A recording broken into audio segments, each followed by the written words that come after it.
আসলে কতটুকু ঐক্যবদ্ধ আপনারা আছেন আমি মমিনুল আমিন আপনার কাছ থেকে শুনবো যে পতিত যে শক্তি তাদেরকে মোকাবেলা করার জন্য যে পরিমাণ ঐক্যের দরকার সেই ঐক্যটা আছে বলে আপনি মনে করেন কিনা?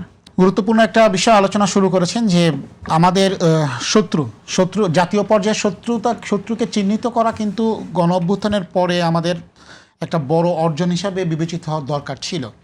আপনার নিশ্চয়ই মনে আছে যখন ফ্যাসিস্ট হাসিনা পালিয়ে গেল ভারত সরকার কিন্তু অল পার্টি মিটিং কল করেছিল এবং সকলে বিজেপি সরকারের যে স্ট্যান্স হাসিনাকে আশ্রয় দেওয়া বা এই ব্যাপারে এখন সরকারের কি স্ট্যান্স হবে সে ব্যাপারে কিন্তু তারা সমর্থন জানিয়েছিল।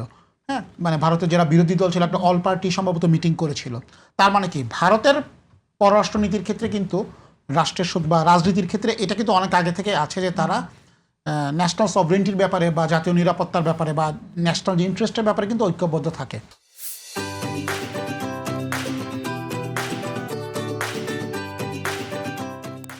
বাংলাদেশের রাজনীতিতে এটা আসলে বিরল একটা ঘটনা। বাংলাদেশের রাজনীতিতে আমরা আসলে কোনো ন্যাশনাল ইস্যুতে কনসেনসাস তৈরি করার মতো জায়গায় এখনও পৌঁছায়নি। 24-এর গণঅভ্যুত্থান পরবর্তী আমাদের প্রত্যাশা ছিল যে আমাদের কমন যার বিরুদ্ধে আমরা গণঅভ্যুত্থান করেছিলাম, লড়াই করেছিলাম, আওয়ামী ফ্যাসিবাদের বিরুদ্ধে, স্বৈর শাসকের বিরুদ্ধে, তার বিরুদ্ধে একটা জাতীয় ঐক্যমত থাকবে, তার ইস্যুতে আমরা একই টোনে কথা বলবো, সেটা কিন্তু আমরা প্রত্যাশা করেছিলাম। কিন্তু আমরা কি আদৌ সেটা দেখেছি?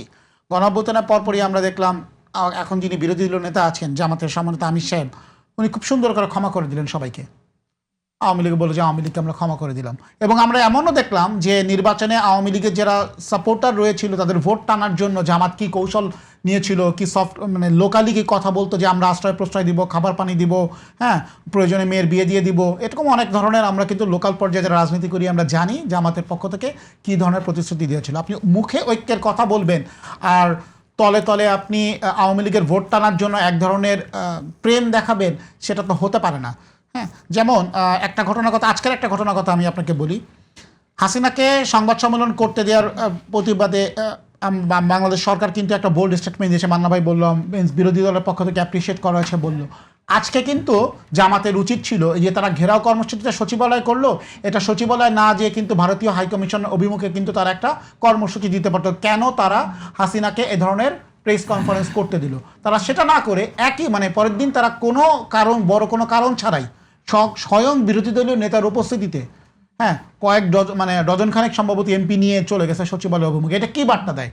যেখানে ভারত সরকারের বিরুদ্ধে আমরা একটা বোল্ড স্টেটমেন্ট দিলাম, আমাদের মাননীয় প্রধানমন্ত্রী তারেক রহমানের দূরদর্শী নেতৃত্ব এবং সবার আগে বাংলাদেশ এই দর্শনকে ধারণ করে আমাদের পররাষ্ট্র মন্ত্রণালয় নজিরবিহীন একটা স্টেটমেন্ট দিল, সেইটাকে অ্যাপ্রিসিয়েট করে সেটাকে ধারণ করে বিরোধী দলের উচিত ছিল যদি ঘেরাও কর্মসূচি দিতেই হয় ভারতীয় হাইকমিশন অভিমুখে দেয়া, সেটা না করে তারা সচিবালয়ে চলে গেল। তাহলে কি আদৌ আমাদের ভিতরে আওয়ামী লীগ প্রশ্ন ঐক্য আছে? বিপদে পড়লে কিন্তু জামাত ঠিকই আগের মতো গুপ্ত হয়ে যাবে। আমরা যখন দেখেছি 28 অক্টোবর আমরা যখন সমাবেশ করতে পারলাম না, আমাদেরকে ছত্রভঙ্গ করে দেওয়া হলো, যুগপৎ আন্দোলনের দলগুলো ছন্নছাড়া হয়ে গেল সবাই। তারা কিন্তু সুন্দর করে মতিঝিলা নটরডেম কলেজের কোনায় তারা সমাবেশ করে সুন্দর করে বাড়ি যে দোয়া দরুদ পড়া শুরু করছে, কিন্তু তাদের কিন্তু কোনো আজ লাগে নাই। তার মানে তারা কিন্তু একটা আরামের জায়গায় ছিল।